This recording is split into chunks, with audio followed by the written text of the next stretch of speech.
So we'll have Mukesh sir tell us why it's necessary, and we'll have Aditya tell us that it's an extravaganza, we don't need it as of now. So over to you, Mukesh sir. Thank you, Urmil. Thank you, Kamar sir. Good afternoon, everybody. My slides are visible, I suppose. Yeah, please go ahead, Mukesh. Yes, sir. Please go. Please start. Now, why this topic? This slide shows the size of the standard fundus camera image, and if you get a good montage, you get this about 670, 80 degrees at the max. But ultra wide field image, you can go up to 200 degrees. So the image, you can see how much difference it makes. Now the question is whether we need it. You can definitely photograph more of the retina, 200 degrees, that is about 82, even 85% with the montage of ultra wide field images, as opposed to only maximum of 45 degrees in one go in a standard fundus camera image. So as we all know, seeing is believing. So I would not say that ultra wide field imaging is substitute for a dilated indirect ophthalmoscopy, but there are many occasions where indirect ophthalmoscopy is not easily possible, or there are some problems with it. So if you have a SLO based instant high resolution digital image, you can bypass some of the problems in visualization. I'll quickly run through some of the images to make my point. Here you see a superior detachment with a large tear, and the patient was not convinced that he had anything in his left eye. But if you see carefully, there is a large horseshoe tear which is asymptomatic as of now, but it is definitely there. We showed it to him, he instantly agreed for laser barrage. This is a pre and post surgery picture of the detachment after the buccal well settled retina, because the patient was having a large floater and was complaining of the air bubble. We showed this and he was happy that eventually he's going to be okay. Dramatic large giant retinal tear overhanging the disc. So one look at the retinal tear and the patient knows something is wrong, especially if you show the normal eye also. Diabetic retinopathy, we have all seen how screening has to be done with fundus camera and all that, but we miss the periphery in the standard screening. So this is PDR with vitreous hemorrhage with a lot of fibrosis, traction, and here pre-retinal hemorrhages and all that, which can be instantly shown and easily understood by anybody. And sometimes there are issues with the visualization, in the sense that you cannot make out all details because of poor contrast or low light levels. You can have ultra wide field images added with autofluorescence to give you exact picture of how much laser has been done and where it is lacking or what is next to be done. And peripheral retinal lesions always a bugbear. Some will agree, some will not, but when I show the for pictures to my fellows, then they can't miss this hole now, you know. Likewise, retinal vascular occlusions, how far the hemorrhages are, how far the retina is involved in the periphery, you can document well with the ultra wide field images. One more retinal detachment picked up beautifully with a 2 millimeter pupil without dilatation. Multiple peripheral retinal lesions, all in our patients over 1 week. Now you have these pre and post laser of the peripheral retinal lesions easily shown to the patient, so they understand what is being done. This was a 6-year-old child who could not cooperate for examination. The pupil was not dilating much. One eye had a detachment, other eye had multiple rows of lattice. Some peripheral vitreoretinal syndrome, actually. And okay. You can teach the fellows how to laser, which area is missed, which area is done. After the ROP laser, you can image the retina, whether the vascularization has progressed, regressed, whatever. And some unique pathologies you can document. Not only that, you can magnify to your heart's content and see the individual microaneurysms and the venous looping and all those things. Here you see the regressing ROP after anti-VEGF injection. And you can add some exotic things to your collection, seeing and explaining. But in summary, what I would like to say is ultra wide field retinal imaging allows for excellent documentation, counseling of patients, full screening of the retina, almost full screening of the retina at a very fast pace. You don't need pupillary dilatation, quicker follow-up checkups, because every time you don't have to dilate the same eye for the same thing. Reassess and refine treatments, because if you have missed out something, you can always go back and complete it. You don't have to redilate and examine. And during these COVID times, it added safety and saved time. And these images are very good. You can play with them to diagnose microscopic lesions. So all in all, I would say that once it gets even more refined and affordable, ultra wide field imaging is the way to go for retinal imaging. So is it an essential thing or extravaganza? I know Aditya will speak against this, but you can decide for yourself now.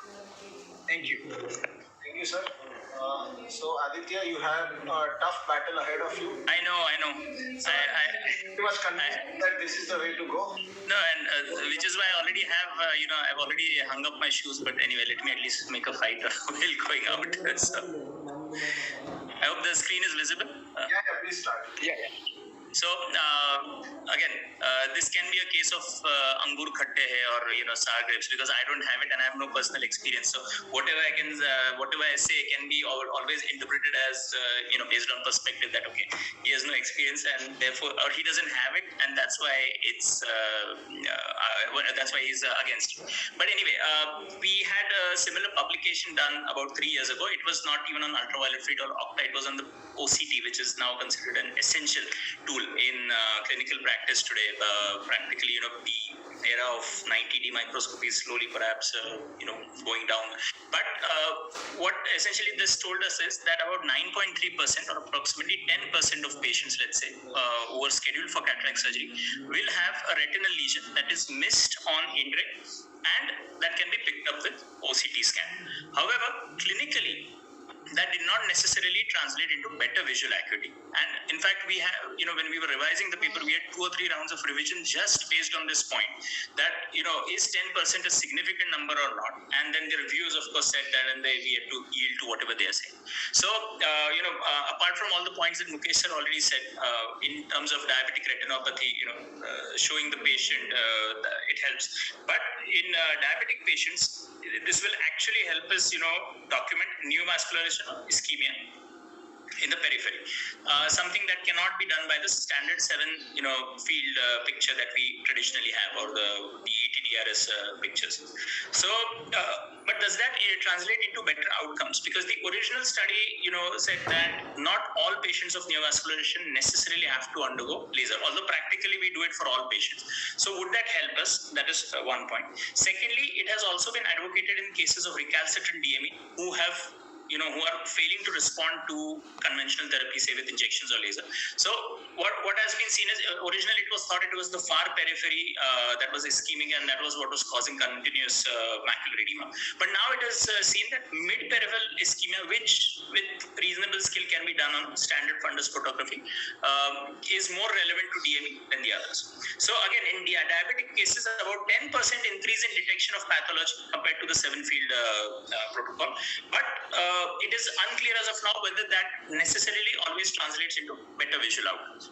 In vein occlusion, of course, peripheral retinal ischemia can obviously be well documented with ultravide field and fluorescein angiography. And this has given rise to the concept of targeted laser photocoagulation. However, the RELATE and the BAVE study, which was done specifically for this, failed to show a visual benefit or even an anatomical benefit over patients who traditionally would have been missed on conventional and who did not receive laser because they did not have ultravide field.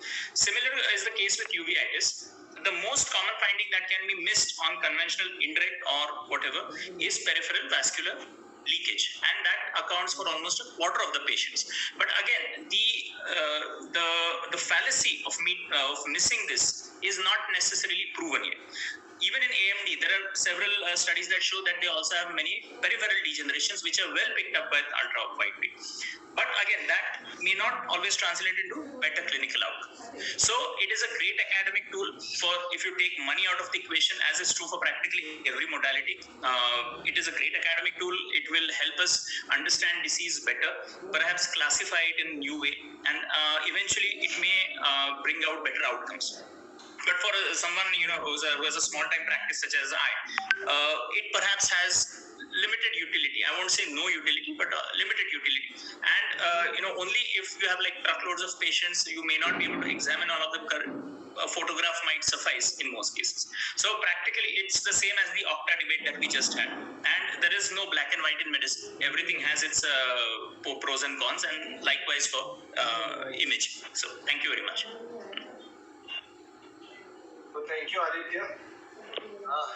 You have convinced a lot of people here that we might hold on to our money as of now and just not go for the... At least post-COVID, until the post-COVID phase. I think it's not less than 45-50 lakhs. Yeah. I don't think No, I think it's beyond 1 CR, right? No, that is the Daytona that is there. The fundus photograph is around 40-50, and if you go for the angiography version, then it goes about 85-90.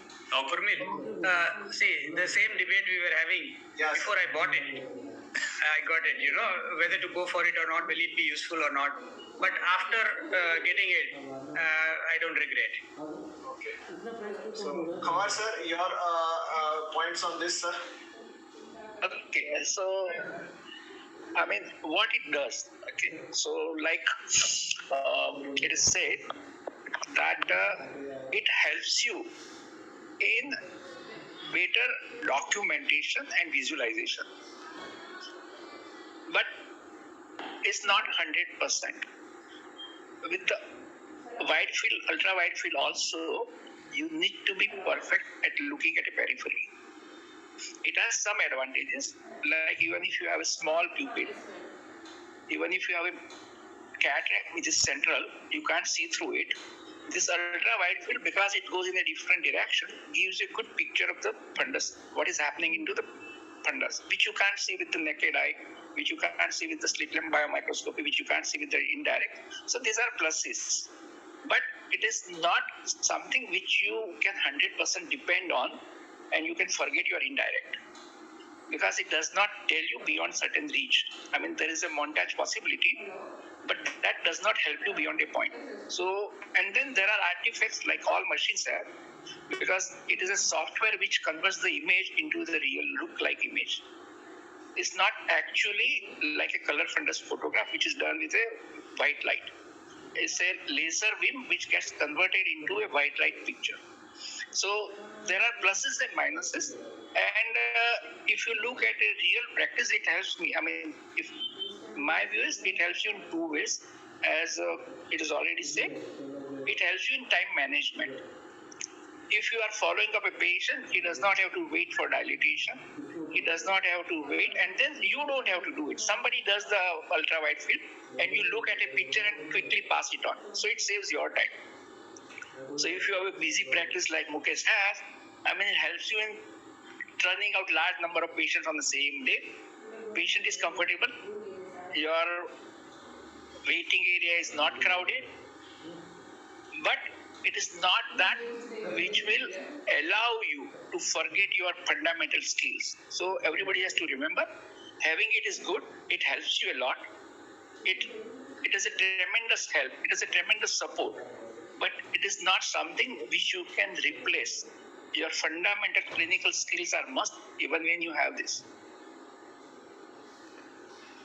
Thank you, sir. So I would just like to repeat two sentences that my PG teacher in Arvind Tirunelveli told me, that investigations will increase, the number of investigation modalities will increase, but I think those investigations or those machines are essential, which will actually change your management and the type of procedure that you are going to do.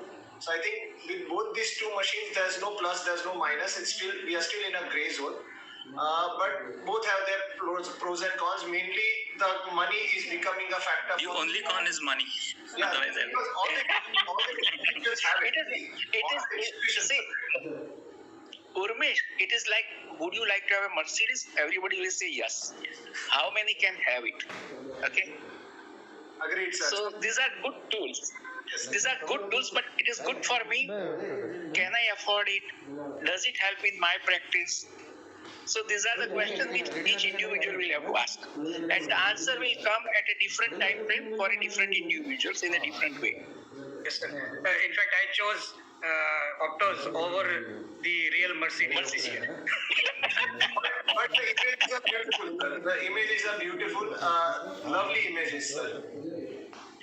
So all the Mercedes that doctors generally have is in the clinic itself, not on the road. Exactly, Very few exactly. can take it out on the road. Exactly. So if you, for a vitreoretinal surgeon, it is not a Mercedes, it is a jet plane which is in the clinic. So jet plane will cost you in the range of 4 to 5 crore. And that is what we invest in a clinic. Yes, sir. So we'll end the first two talks on the investigation modality debate, and I hope all the participants had some clarity in the dilemma whether to get these new machines or not. Now we'll go to the practice management, that is the medical retina